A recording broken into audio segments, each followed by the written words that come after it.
Donc, dans ce cours, on va juste voir ensemble ce que c'est GitHub, d'accord? C'est super important. Pourquoi je vous ai expliqué, je dois vous expliquer GitHub et pourquoi vous allez devoir utiliser GitHub? Parce que GitHub, comme je vous l'ai dit, c'est un outil de versionning de projet. C'est quoi, outil de versionning de projet? En fait, imaginons, vous avez un projet, quel que soit seul ou en groupe, d'accord?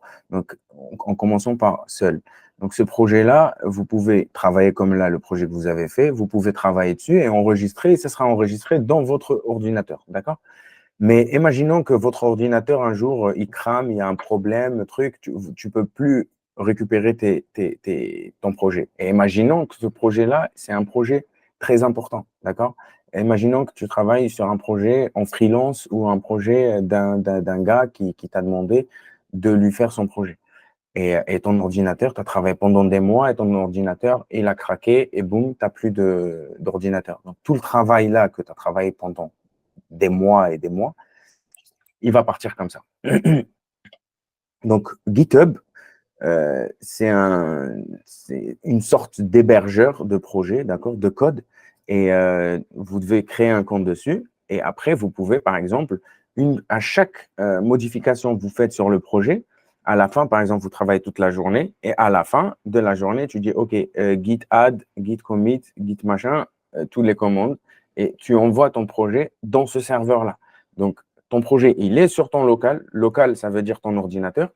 Et il est sur un autre serveur, un autre endroit qui est déposé en cas où le truc. D'accord? Ça, c'est dans le cas où vous travaillez seul. Imaginons vous travaillez en équipe. C'est là où ça devient beaucoup plus important le GitHub. Imaginons, je travaille moi, une personne et une autre personne. On est trois, d'accord? Donc, moi, je travaille, il y a le chef qui va me donner mes tâches à faire. Donc, je vais faire mes tickets, OK? Je vais travailler sur les tâches. Et à un moment, OK, je dois finir, je dois envoyer mon truc, mais mon collègue numéro un et mon collègue numéro 2, ils sont en train de travailler sur les mêmes fichiers, d'accord? Donc, comment on va versionner le code? C'est pour ça qu'on appelle ça versionning. Comment on va merger le code? C'est-à-dire son code plus mon code, comment ils vont rentrer dedans et que le projet, il va bien fonctionner. Parce que, imaginons, lui, il envoie un fichier imaginons qu'il n'y a pas ce truc GitHub et que nous, moi, je travaille de mon côté, lui, il travaille de son côté, l'autre, il travaille de son côté. Donc, moi, je travaille sur un fichier, d'accord? J'envoie le premier fichier et lui, il est en train de travailler sur le CSS. Donc, il va envoyer le fichier CSS. Après, l'autre, il va envoyer le fichier, je ne sais pas moi, CSS, un autre truc. Donc, qui va prendre ce fichier-là, le mettre dans ce dossier, prendre ce fichier-là, le mettre en fait, c'est du travail que GitHub nous facilite, d'accord? Donc, c'est un outil qui va nous permettre de versionner tout notre code ensemble dans un endroit qui est sécurisé, d'accord? Ça, c'est la première des choses. La deuxième des choses, c'est que cet outil, il nous permet de tracer qui a fait quoi, tu vois, qui a fait quoi à telle heure, à tel endroit, etc. On peut savoir qui a fait quoi, d'accord? Par exemple, s'il y a une erreur sur, par exemple, là, on a travaillé sur une version, donc on a codé, on sait que la première page, elle est bien, elle est parfaite, etc. Demain, le lendemain, on est en train de travailler et après, il y a le chef qui vient et qui dit, bon, est-ce qu'il y a quelqu'un qui a touché parce que là, ça marche plus. Et là, tu dis, OK, on peut revenir sur la version d'hier. Et là, on peut revenir sur la version d'hier avec des commandes qu'on va voir par la suite. D'accord? Donc, c'est un outil qui est super puissant, qui va nous permettre de bien organiser notre code, bien organiser l'équipe, bien organiser euh, tout le process du développement du projet. D'accord? Est-ce qu'il y a des questions déjà par rapport à ça? Non. C'est Non, c'est clair? clair. OK. Oui, c'est clair. Très bien. Donc ça, c'est GitHub. Pourquoi on utilise GitHub une autre fois? Parce que, comme je vous ai dit, à chaque fois sur notre formation, là, à chaque fois qu'on va faire un projet, c'est pour ça que je vous ai dit ce que vous devez me renvoyer à moi. Imaginons, il n'y a pas GitHub. Comment je vais vérifier votre code? Ça veut dire que chacun de vous, il va zipper le dossier, il va me l'envoyer par mail. Après, moi, je vais redevoir récupérer le dossier, l'ouvrir et après tester le code. D'accord? Mais imaginons, vous travaillez sur le GitHub, vous travaillez sur votre ordinateur. Une fois que vous avez fini, vous pouvez envoyer dans GitHub et après, vous m'envoyez juste le lien, d'accord? Je vais, par exemple, rentrer dans un petit projet pour vous montrer. Vous m'envoyez juste ce lien, d'accord? Juste ce lien, hop. Et ce lien, à partir de ce lien, moi, je peux récupérer votre code. D'accord? Je peux récupérer votre code et je peux tester, je peux voir le code, je peux même modifier si vous me donnez en fait l'accès pour modifier le code. OK? Donc ça, c'est très important par rapport à ce niveau-là. Ensuite, ce qu'on va faire là tout de suite, c'est que il faut, bon, moi j'ai un compte, d'accord? Mais il faut vraiment créer un compte, OK? Donc une fois que vous avez un compte, vous allez être emmené à avoir ce qu'on appelle une page comme ça, d'accord? Donc, moi, j'ai quelques projets, mais moi, comme je vous l'ai dit, j'utilise pas énormément GitHub, j'utilise autre chose parce qu'il n'y a pas que GitHub comme cet outil. Il y a GitHub, il y a GitLab, il y a Bitbucket, d'accord? Juste pour qu'on va voir GitLab. Voilà, il y a GitLab, c'est un peu pareil, d'accord? C'est vraiment pareil. Donc, il y a GitLab et il y a voilà, si on peut même rentrer dedans. Voilà, c'est à peu près la même chose. Il peut être payant, d'accord? Mais pour les petits projets, pour les étudiants et pour, voilà, il y a une version gratuite. Donc, tout le monde peut le tester, d'accord? Pour créer un nouveau projet, d'accord? On crée un nouveau repository, d'accord? Le repository, ça s'appelle, c'est comme si, en fait, il faut l'imaginer comme une boîte, d'accord? Et vous mettez votre projet dedans. Donc, on commence par new, d'accord? Et là, je mets en fait le nom de mon projet. D'accord? Donc, je peux mettre par exemple Bella Olange. OK? Et ici, je peux choisir qui va être le owner, d'accord, de ce projet, qui va être le patron de ce projet, qui va être l'administrateur de ce projet. Donc là, je peux me dire que c'est moi, en fait, l'administrateur de ce projet. Et là, je peux donner vous n'êtes pas obligé, c'est optionnel. Et vous pouvez mettre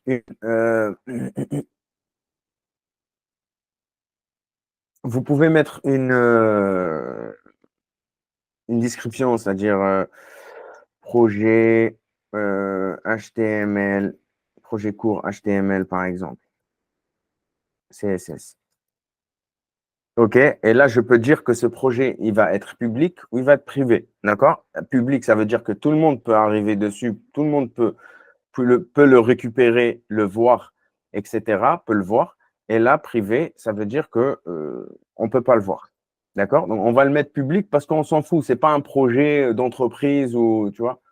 Donc, on va le laisser. Ensuite, le README file, ça veut dire, c'est quoi le README file? C'est un fichier qu'on va mettre dans le projet, d'accord? Et on va mettre dans le projet et ce fichier-là, il va nous permettre, par exemple, comment installer le projet. On va juste écrire comment installer le projet ou qu'est-ce qui fait le projet ou c'est quoi le projet, etc. C'est un README. README, ça veut dire lis-moi, lis-moi. Tu vois? OK. Et là, Gitignore, c'est autre chose. Gitignore, ça veut dire, on met tous les fichiers qu'on ne veut pas envoyer dans notre repo. D'accord? Les fichiers lourds, les fichiers qu'on n'a pas besoin d'envoyer dans notre repo. D'accord? Vous verrez ça bien par la suite parce qu'on aura besoin pour les prochains projets. Pardon. Et là, du coup, je peux créer mon projet. Donc là, j'ai créé un nouveau repo, une nouvelle boîte, d'accord, qui est prête avec un README comme fichier, qui est prête cette boîte, d'accord, euh, à rajouter qu'on peut rajouter par exemple le projet dedans, d'accord. Donc je peux commencer par pour remplir tout mon truc. Donc je ne sais pas où il se trouve, mais je peux upload des fichiers. Donc si je fais ça, choose your file. Je peux venir ici et est-ce qu'il y a DWM? Non, c'est pas ici, c'est là. DWM. Bella Olange. Et là, je récupère pas le dossier, d'accord? Je récupère ce qu'il y a dedans. OK?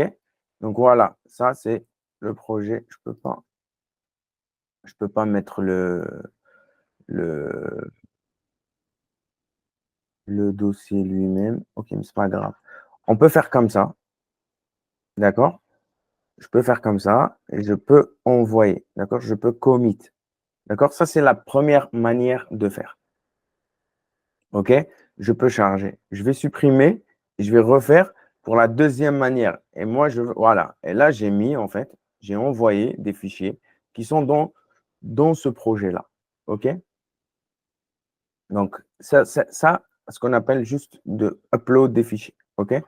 Et toute cette partie-là, il faudrait la voir, mais la voir dans le côté commande. Est-ce que vous savez ce que c'est les commandes? Bah, c'est pour coder, non? Euh, non, non. Les commandes, en fait, on a ce qu'on appelle un terminal, d'accord? Ça, c'est un terminal, d'accord?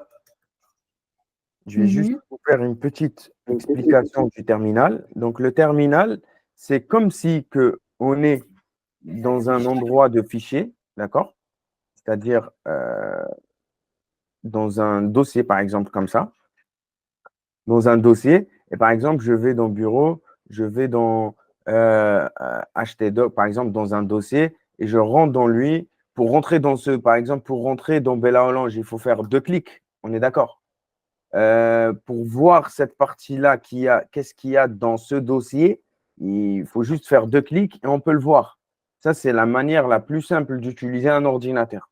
Il y a une autre manière pour utiliser un ordinateur, pour naviguer dans un ordinateur, avec les terminales, avec le terminal, d'accord? Et par exemple, là, je vais faire la même chose, mais avec des commandes line, d'accord? Donc là, par exemple, pour revenir en arrière, je vais juste faire CD 2 points, et je reviens. Si je veux voir ce qu'il y a dans là où je suis, je vais juste faire ls ou juste faire ls. D'accord? Et là, je vais voir tous les dossiers. OK? Si je veux rentrer dans le document, donc je vais faire document. OK? Je rentre. Ça, c'est comme si j'ai fait double clic. D'accord? Et là, si je fais ls moins ou juste ls, et là, je vais voir que j'ai ce dossier et ce dossier. Si je veux voir les informations de ce dernier, je vais juste faire ls moins la.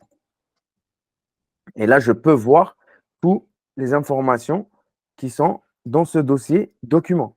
D'accord? Donc, je peux voir les fichiers cachés, et je peux voir les autres dossiers, les fichiers, etc. Donc, pour voir, par exemple, là, je vais juste vous expliquer ce que c'est tout ça. Pour vous, je pense que vous voyez ça comme Matrix, mais c'est rien, c'est pas un truc de fou. Ça, c'est juste le nom du dossier qui est à l'intérieur, d'accord? Ça, c'est la date de dernière modification, la date de création. Ça, c'est, voilà, tout ça, c'est la date. Ça, c'est le numéro, enfin, combien il pèse, d'accord? En kilo-octets ou en mégas, je pense qu'en kilo-octets. Ça, c'est qui est propriétaire, non, qui est propriétaire du fichier ou qui a créé le fichier ou le dossier, d'accord? Et ça, c'est pareil aussi. Donc ça, c'est moi qui l'a créé, c'est moi le patron de ce dossier, etc. Là, combien il y a dans ce fichier ou dans ce dossier? Par exemple, là, dans ce dossier, il y a 3 fichiers à l'intérieur. 3 fichiers à l'intérieur aussi. Et là, il y a un seul fichier. D'accord? Et toute cette partie-là, ça s'appelle les droits. Qu'est-ce qu'on peut faire sur ce fichier ou sur ce dossier? D'accord? Et un truc, comment on peut savoir le fichier et le dossier? Bah, tout simplement, le fichier, il est écrit comme ça. D'accord? Et le dossier, il est avec une autre couleur. Ça pourrait être en jaune, ça pourrait être en bleu. Mais généralement, c'est cette couleur-là. D'accord? Pour revenir, par exemple, j'ai envie de rentrer dans Adobe pour voir les 3 fichiers qui existent, donc, ou 3 dossiers, j'en sais rien. Donc, je vais faire CD, Adobe, d'accord? Et si je fais ls-la, hop, je vais voir et j'ai 3 dossiers. OK?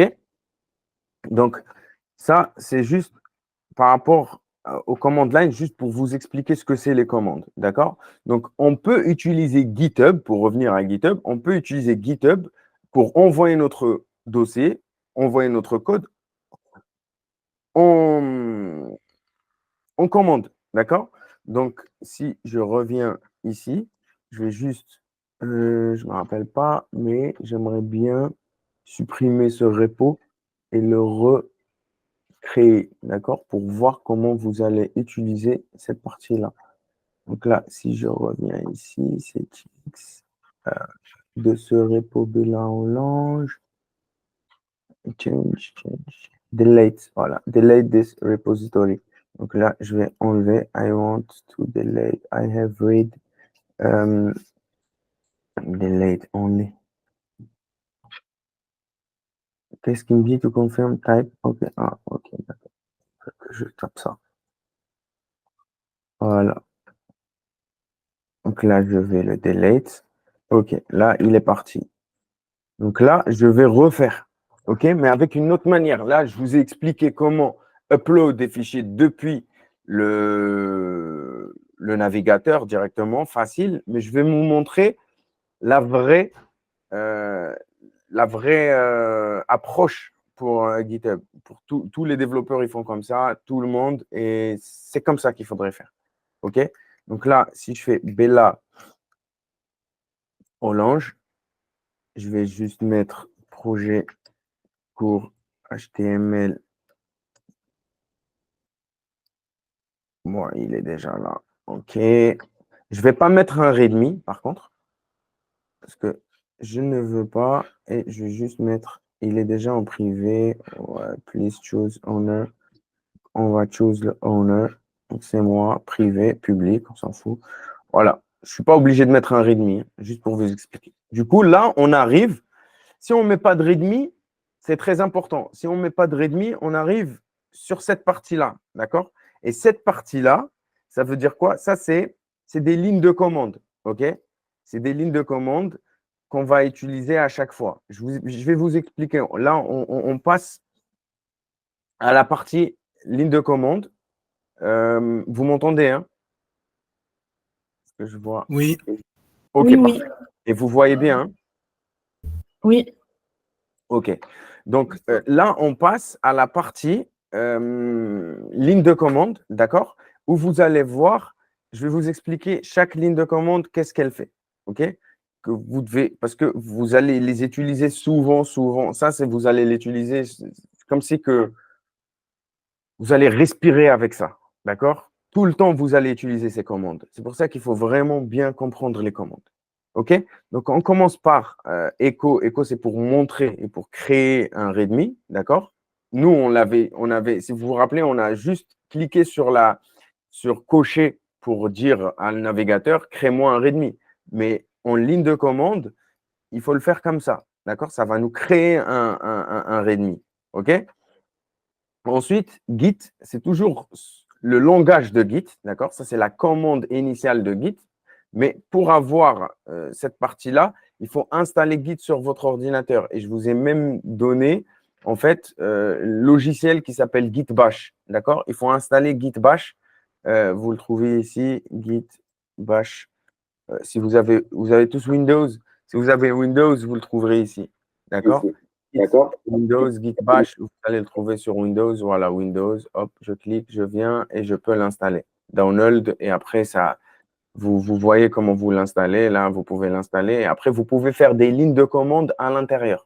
D'accord? Je reviens sur ça. Donc là, ce que je vais faire, moi, je vais juste faire. Je vais vous expliquer tout ça et on va l'essayer ensemble.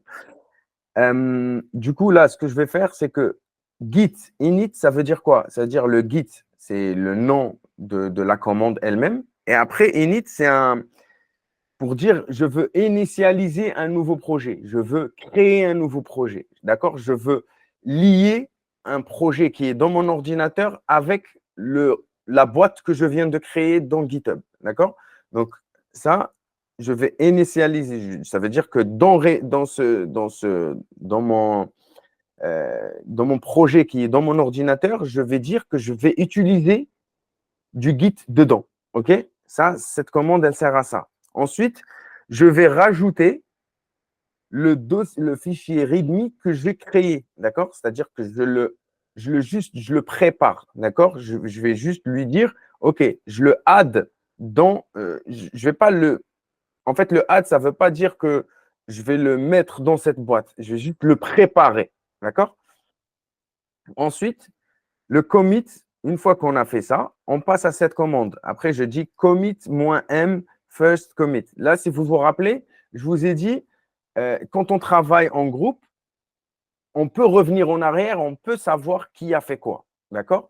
Et imaginons, moi, je suis le chef d'un groupe de développeurs et je sais que développeur numéro 1, il a envoyé des choses, développeur numéro 2, il a envoyé des choses. Je sais qui a envoyé quoi, mais je ne sais pas qu'est-ce qu'il a envoyé comme travail, qu'est-ce qu'il a fini comme feature, comme fonctionnalité. Donc, à chaque fois que quelqu'un a fini une fonctionnalité, il va faire git add, git commit, machin, et après, il va faire git commit -m. -m, ça veut dire le message que je dois donner à cet envoi, d'accord? À ce courrier. C'est comme si que vous avez, voilà, c'est comme si que vous avez un enveloppe, OK?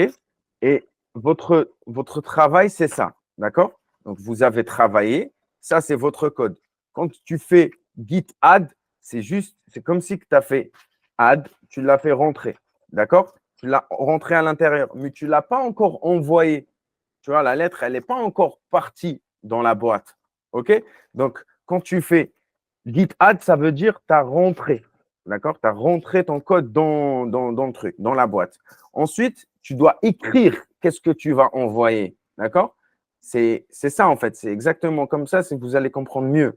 Vous allez prendre le stylo, voilà, donc vous allez écrire, je veux envoyer cette lettre, et il y a quoi dedans, etc. Donc ça, c'est équivalent à git commit -m, et là, tu vas mettre qu'est-ce que tu as envoyé. Et c'est super important de mettre le bon message parce que comme ça, les autres, ils vont voir qu'est-ce que vous avez envoyé pendant ça. Et même, ce n'est pas les autres, même toi, tu vas envoyer un code, tu vas revenir, j'en sais rien, 2 mois après, tu ne vas pas te rappeler qu'est-ce que tu as envoyé comme code sur ce truc-là, tu vois. Donc, c'est pour ça qu'il faut mettre à chaque fois le bon message. Qu'est-ce que vous, par exemple, je vous donne juste un exemple. J'ai travaillé sur intégration de maquette sur, par exemple, le menu. Et je vais mettre intégration maquette menu done. C'est-à-dire, c'est bon, c'est fait et j'envoie. Donc ça, le commit, c'est juste écrire, d'accord, qu'est-ce que vous allez envoyer. Ensuite, vous allez dire dans quelle branche vous allez envoyer. Donc ça, la branche, c'est autre chose. Dans votre boîte, ce qu'il faut comprendre, dans votre boîte, vous pouvez créer plusieurs branches. Plusieurs branches, c'est quoi? C'est que vous pouvez créer plusieurs copies de votre code. OK? Par exemple, j'ai la copie main. OK? Le main, ça veut dire le master. C'est elle qui va être la plus propre, elle qui va toujours, le chef va la tester, où dedans, on va trouver toujours la dernière et la bonne version. D'accord? Moi, je suis un développeur, développeur numéro 1, développeur numéro 2. D'accord? Donc, développeur numéro 0 qui est moi, je vais par exemple créer ma branche à moi où je vais travailler. Je vais juste la branche, par exemple, main qui contient toute la bonne version. Je vais prendre une copie d'elle et je vais appeler, donc cette branche, je vais l'appeler branche Zach. D'accord? Lui, il va venir d'ici, il va prendre cette branche, il va l'appeler branche développeur numéro 1. Et ensuite, l'autre, il va prendre sa branche. Chacun, il va travailler sur sa branche. Et après, pour merger, pour le chef, quand il veut récupérer le code de lui, le code de lui, le code de lui, il va juste faire une comparaison par rapport à ce qu'il a pris et ce qu'il a modifié. Et là, il va prendre juste ce qu'il a modifié. D'accord? Vous avez compris un peu le concept des branches? C'est ça le concept des Ouais. branches. Si vous avez des questions, n'hésitez pas parce que ça peut éclairer des choses. D'accord? Pour l'instant, c'est clair. Super. Donc ça, on choisit. Donc, je vais juste revenir. Donc, on initie le projet. Après, on add, on met ce qu'on a travaillé dans cette enveloppe, d'accord, dans cette boîte. Ensuite, on écrit qu'est-ce qu'on a fait. Et ensuite, on choisit où on va envoyer ce travail. Donc, je choisis ma propre branche que je vais créer, que j'ai créée. Ensuite, Là, ce que je vais faire, ça se fait une seule fois. Et c'est là que c'est important parce que ça se fait la première fois, juste une fois. D'accord? Et ça, remote, add origin, machin. Donc là, je vais juste linker, lier. Donc, ce repository, cette boîte que j'ai créée dans GitHub, ok, il faut vraiment savoir, il faut vraiment comprendre que cette boîte, elle est créée dans un serveur qui s'appelle GitHub. Et mon code à moi, il est dans mon ordinateur. Donc, il n'y a pas un lien. Il faut que je les lis. Il faut que quand moi, depuis mon ordinateur, j'envoie dans GitHub, lui, il sait où il va, dans quelle boîte il va envoyer. D'accord? Il faut lier l'ordinateur avec le repository, avec la boîte.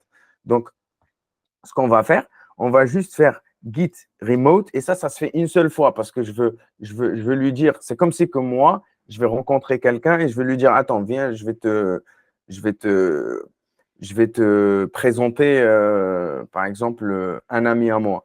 Donc, je vais l'emmener et je vais l'emmener à un ami à moi. Je vais lui dire, oh, je te présente X, il va bien, X, il s'appelle comment, etc.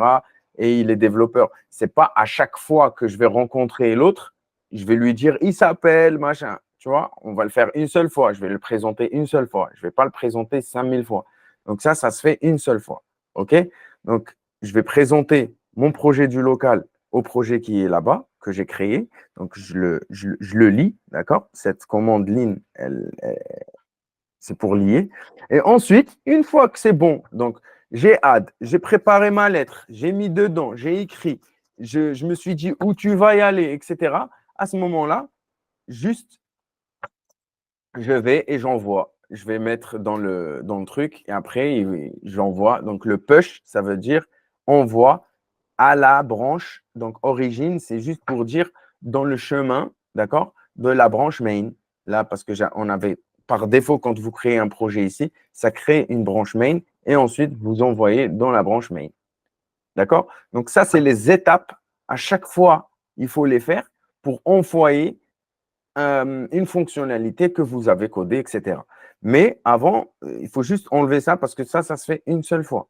D'accord? Donc, on va voir, on va le faire là tout de suite. D'accord? Et comme ça, vous allez bien comprendre. Comme ça, vous allez bien comprendre, les amis. OK. Donc, est-ce que vous voyez toujours mon code? Vous voyez l'écran du code ou pas? Oui. OK. Donc, ça, c'est ce que j'ai fait moi la dernière fois. D'accord? Je vous ai corrigé la première page, etc. Donc, maintenant, j'aimerais bien lier mon projet que j'ai créé ici, d'accord, sur mon ordinateur, à le repository que j'ai créé dans GitHub. D'accord? Comment je vais faire? Donc, ici, heureusement, vous pouvez le faire aussi, mais il faut installer Git. D'accord? C'est très important, il faut installer Git. Mais avant, une fois que, imaginons, vous avez installé Git, etc., vous voulez créer, enfin, vous voulez mettre les commandes line. Du coup, vous pouvez ici, dans VS Code, d'accord? VS Code, il vous propose un terminal, d'accord? Donc, si vous cliquez New Terminal, et ici, lui, tout de suite, il va venir il va se positionner sur le projet, d'accord? Sur le projet lui-même. Donc là, ça prend un peu plus de temps.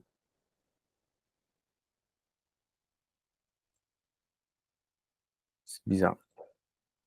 C'est bizarre. Je ne sais pas. Ouais, il prend un peu de temps.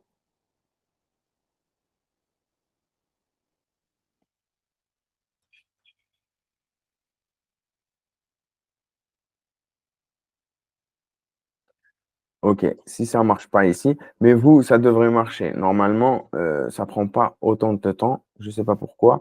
Mais là, il faut juste aller ici, New Terminal. Ouais, ça arrive là. Il faut juste y aller ici, New Terminal. Vous cliquez sur New Terminal et vous pouvez l'avoir. Voilà, ça a mis juste un peu de temps, mais du coup, vous arrivez sur un truc comme ça. Donc là, c'est juste pour, il vous dit que vous êtes positionné, d'accord? Vous êtes à l'intérieur de ce dossier, OK? Donc là, j'aimerais bien voir ce qu'il y a dans ce dossier. Donc, je le vois ici, OK? Mais je veux bien voir ce qu'il y a dedans quand même dans mon terminal. Donc, je fais ls, d'accord? Si je fais ls, je vais voir qu'il y a un dossier qui s'appelle imj et les deux fichiers. D'accord? Donc, je peux faire un ls-la pour plus d'informations. Et là, je vais m'afficher tous les trucs. Donc là, je vais commencer à lier. Comment je vais faire? Du coup, là, dans GitHub, il m'a déjà donné tout. Là, je ne suis pas obligé de créer un dossier un fichier qui s'appelle README. Je n'ai pas envie, d'accord? Parce que j'ai déjà des fichiers ici qui sont ici que je dois envoyer. Donc, qu'est-ce que je dois faire? Je dois faire un git init. Je copie cette ligne, d'accord? Hop, je viens ici. Je fais git init. Et là, qu'est-ce qu'il m'a dit? Il m'a dit initialisation, empty, repository, in, machin. C'est bon, j'ai créé. Il m'a dit j'ai créé, j'ai initialisé. Tu peux utiliser Git dans ce dossier. OK? Si je fais ls-la, d'accord? Là, je vais voir ici, avant, il y avait point, deux points, img. Donc là, il y a point, deux points, point git qui s'est rajouté. D'accord? Ça veut dire que j'ai initialisé dans mon dossier ici du Git. Je peux utiliser du Git. Ensuite, je vais juste faire étape par étape. On a dit le add machin. Je n'ai pas envie de add le dossier. Donc, qu'est-ce que je dois faire? Je dois add tout ça. D'accord? Je dois add les trois éléments que je veux envoyer. Donc, il y a deux manières de faire. Soit je fais git add et je mets img espace index.html ou style, tu vois, je fais un par un. Je peux faire ça un par un, c'est-à-dire dossier par tous les trucs que je veux envoyer, OK? Ou je peux faire, si j'ai envie d'envoyer tout, d'accord? Je fais git point. Ça veut dire je veux tout envoyer. Tout ce qui est à l'intérieur, je l'envoie. Mais si j'ai par exemple juste un fichier ou un dossier à envoyer, je vais juste mettre Git et le nom du fichier ou du dossier. Comme ça, j'envoie pas tout. D'accord? Mais dans notre cas, tout de suite, c'est je veux envoyer tout. OK? Donc, je vais faire git add. Là, il me dit tout se passe bien. D'accord? C'est bon. Je peux faire, en fait, pour voir qu'est-ce qui se passe, je peux faire git status. OK? Git status, c'est quoi? C'est une commande qui va nous permettre de voir qu'est-ce qui se passe dans notre Git. Si je fais ça, il va me dire, OK, no commit yet, tu n'as pas encore commité. Commité, ça veut dire écrire dans l'enveloppe, si vous vous rappelez. Et là, il me dit, qu'est-ce qui s'est passé? On a juste add tout, donc tout est en vert, tout est parfait. Donc là, il me dit, tu peux supprimer le cache ou tu peux commiter. D'accord? Donc la prochaine étape, c'était git commit.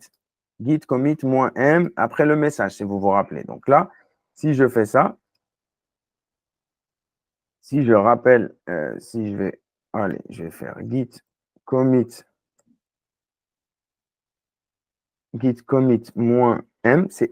C'est important de mettre -m, sinon ça ne marchera pas. Et là, je vais mettre, par exemple, à l'intérieur, first commit. Je peux mettre first commit, mais je peux mettre, par exemple, je peux le mettre en français, mon premier commit il faut vraiment détailler, tu vois, comme ça, celui qui va arriver après, et vous allez voir où on va voir ce message. Comme ça, celui qui va venir après, il va bien comprendre, en fait, ce que vous avez fait. Mon premier commit pour intégration de ma première page HTML et CSS. OK. Donc là, si je fais ça, il va me dire, mon premier commit, ça c'est le message que j'ai mis, 14 files changed, d'accord? Parce qu'il a trouvé 14 files. 14 files, ça veut dire même les images, ils sont à l'intérieur. OK? Et 230 insertions. Ça veut dire quoi, insertion? C'est les lignes. D'accord? OK. Donc là, il me dit, tout va bien. Si je peux revenir faire un git status pour voir est-ce que tout va bien même sur ça, il me dit, OK, on branch main, on est dans la branche main, là vous le voyez, ça c'est la branche main. Il me dit, vous êtes dans la branche main et nothing to commit, ça veut dire que vous avez déjà tout commité, il n'y a rien à committer, il n'y a pas eu de changement et vous pouvez par exemple envoyer votre projet, working tree clean, tout est propre. Imaginons que là j'ai envie, par exemple, de mettre pizza carré, d'accord? Je change. J'ai rajouté juste un mot. Regardez ce qui va se passer. Si je fais git status, il va me dire, il y a l'index, d'accord, qui a été changé Et est-ce que vous voulez le restaurer, ça veut dire revenir en arrière et supprimer l'échange, ou est-ce que vous voulez le add, le rajouter? D'accord? Donc, qu'est-ce qui va se passer? Je vais dire, OK, je vais rajouter ce que j'ai modifié. Je vais faire git add. Donc, maintenant, je vais juste rajouter en fait dans la boîte que j'ai modifiée le index.html. Je refais git commit -m deux points, slash, slash, et là, je mets add, où je vais juste mettre changer le titre de la page dans le head. OK? Et là, si je fais git status,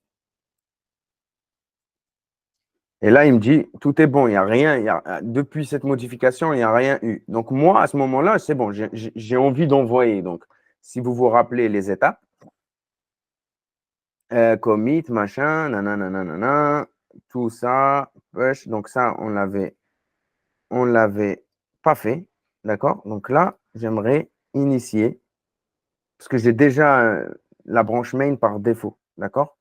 Je suis déjà dans la branche main par défaut et je n'ai pas besoin de faire ça. Donc, je fais juste git commit add, enfin git remote, pardon, add. Donc, c'est pour lier les deux. Donc, je viens, je copie ça et je viens, je le copie ici. Je clique sur Entrée et là, c'est bon. Il a lié. En fait, quand il n'y a rien qui se passe, ça veut dire que c'est bon. La commande, elle a bien été faite. D'accord?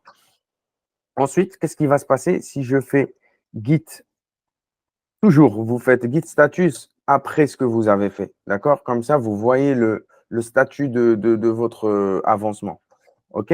Donc là, une fois que c'est bon, tout est carré. Là, je vais envoyer, d'accord, git push. Donc là, à ce moment-là, que le livreur va prendre mon enveloppe, il va l'envoyer à la boîte qui est prête là à recevoir mon code. Donc là, je vais faire git push -u. Il faut vraiment respecter. Git, si j'enlève -u, ça ne marche pas. Git push -u origin main. D'accord? Origin main, ça veut dire je veux envoyer tout ce travail dans la branche main. Je clique sur Entrée. Et là, boum, il a tout envoyé. Il te dit même combien de temps il a fait. Voilà, combien de trucs, waiting, total, combien. En fait, tout est parti. Tout est pareil. Tout est carré. Tout est bon. Et là, il te dit new branch. La main, elle a été bien envoyée, etc.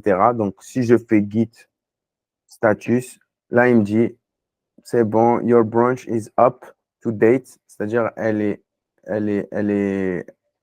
elle est à jour, tout est prêt, etc. Donc, qu'est-ce que je vais faire moi ici? Ici, on n'avait pas de dossier, d'accord? Vous vous rappelez. Donc, si je refresh ma page, tout simplement, je vais voir que j'ai reçu dans mon truc, il y a 4 minutes, j'ai envoyé le dossier, les fichiers, et j'ai envoyé, regardez le -m là, le -m, il se met ici. Mon premier commit pour intégration, page, machin. Ça, c'est les messages que j'ai mis. Et si vous vous rappelez, j'avais mis un autre message, un deuxième message, changer le titre. Donc, si je clique sur ça, je peux voir qu'est-ce que j'ai fait. C'était comme ça et c'est devenu comme ça. Et il me dit qu'est-ce qu'il a été rajouté. D'accord? Ça, c'est ce qui a été modifié. D'accord? C'est pour ça que je vous ai dit, on peut savoir à quel moment, à quelle heure, qui a fait quoi, etc., etc. Donc ça, c'est super important. Est-ce qu'il y a des questions jusqu'ici ou pas? Tout est bon. Ça va. C'est clair? Oui. Super. OK. Par rapport aux branches, ça, c'est ce que je vous ai expliqué en branche. Là, on a une seule branche. D'accord? Là, imaginons que moi, je veux travailler sur une autre branche pour tester des choses. D'accord? Là, je clique ici, je vois qu'il n'y a que main. Donc, qu'est-ce que je vais faire? Je veux créer une autre branche. Comment je fais? Je vais faire git branche, et je vais l'appeler par exemple -m. Il faut toujours mettre git branche -m. C'était -m? Je ne me rappelle pas. Oui, Mais c'était moi-même. git branche -m et je vais mettre le nom de la branche, donc testing. OK? Je vais l'appeler testing. Hop, je clique et regardez qu'est-ce qui s'est passé. Là, il y a la branche qui change, d'accord? Et qui se met ici dans testing. OK? Donc là, je suis plus Maranish, je suis plus dans main, d'accord? Je suis dans testing. J'ai juste ce que j'ai fait, ce qui s'est passé maintenant, c'est qu'il a pris une copie de cette branche, d'accord, main, tout ce que j'ai envoyé, il a pris une copie, il a mis dans une autre branche. Donc, tout ce que je vais travailler, tout ce que je vais, même si je vais faire des erreurs, etc., c'est plus dans le main, c'est dans testing. D'accord? C'est très important de comprendre. Donc là, si je fais ls-la pour voir ce qu'il y a dans cette branche, eh ben, c'est la même chose. D'accord? C'est le même code, mais dans une autre branche. D'accord? Donc, si je fais, par exemple, je viens et nos pizzas très bonnes, par exemple, si je modifie et je viens ici et je fais git status, il me dit qu'il y a un index qui a été changé. Je vais faire git add point ou index. Je peux faire point comme je peux faire index, tu vois. Ensuite, je vais faire git commit. Il faut vraiment pratiquer pour bien comprendre. Moi, j'ai fait ça pendant des années. D'accord? C'est pour ça que c'est plus fluide. Mais voilà, au début, c'est un peu chiant à comprendre, etc. Mais par la suite, c'est super important de pratiquer, tu vois. OK, donc là, je vais juste changer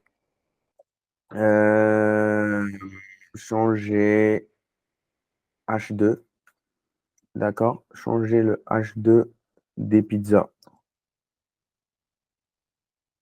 OK. Donc là, vous allez comprendre. Donc, si je fais un git push, et là, vous allez comprendre. Git push -u, origine. Je ne vais pas envoyer un main. Tout à l'heure, on avait fait, regardez, avant, je peux remonter pour voir. J'ai fait git push -u origine main. Donc, j'ai envoyé dans celle-là. Maintenant, je vais envoyer dans testing. OK? J'envoie. Il a envoyé. Je vais aller voir ce qui s'est passé ici. Regardez ici, il y a une seule branche. Si je refresh, je vais avoir deux branches maintenant. D'accord? J'ai créé deux branches. Et ici, regardez, si je suis ici, maintenant, je suis dans cette main. Si je veux voir dans index, d'accord? J'ai pas le très bonne, les pizzas très bonnes là, ils sont où? J'ai juste dans le H2, voilà, j'ai juste nos pizzas. Il n'a pas changé dans le main, d'accord? Mais si je reviens et je change de branche, je vais dans testing. Là, par contre, regardez, il y a même le message qui change, d'accord? Donc, si je rentre dans ça, je vais voir nos pizzas qui sont très bonnes. D'accord? Donc, je n'ai pas modifié dans le main, j'ai envoyé dans le testing. Donc, chacun sa branche. Chaque chose sa branche. Imaginons que je travaille sur plein de projets. Donc, je fais le main qui est toujours… Le main, il faut qu'il reste toujours bon. D'accord? Ensuite, j'ai plein de fonctionnalités. Je vais créer une branche. Je vais faire une fonctionnalité. Je envoie dans cette…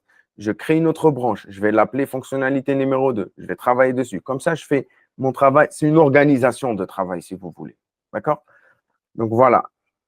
Ça, c'est ce qui concerne les branches. Par exemple, dans le code, pour revenir, pour changer de branche, comment je fais pour changer de branche? Je vais faire juste git branche, branche, et je vais aller dans main, tout simplement.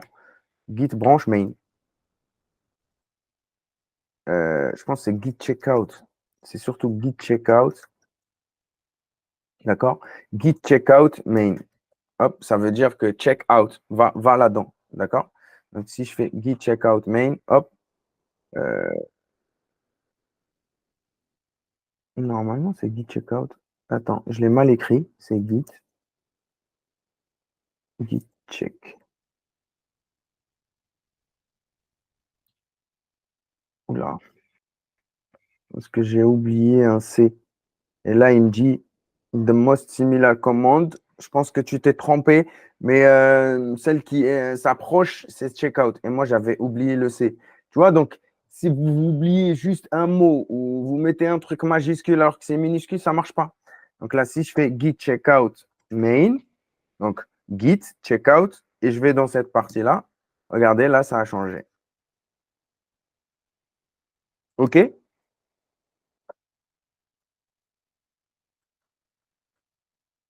Est-ce que c'est bon? Oui. Donc maintenant, je pense que vous avez compris comment créer un repository, comment lier le repository avec votre code qui est dans votre ordinateur et comment vous add, vous commit et vous envoyer un projet dans votre Git et comment changer des branches, comment créer une branche, comment rajouter dans les branches. Je pense que vous avez bien capté ça. Si vous avez des questions, je peux répondre et on peut revenir si vous n'avez pas compris. Il faut vraiment profiter. Checkout, c'est pour changer de branche, c'est ça? Checkout, c'est pour changer de branche, exactement. Mais vous pouvez aller ici, OK, et vous pouvez mettre, par exemple, les commandes Git. Moi, par exemple, je suis pas un ordinateur, j'oublie, d'accord? Il y a des choses que je peux oublier, d'accord?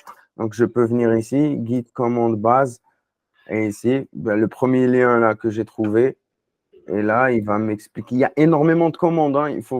Moi, je vous ai juste expliqué les commandes de base, d'accord? Vraiment de base, mais il y en a beaucoup, OK?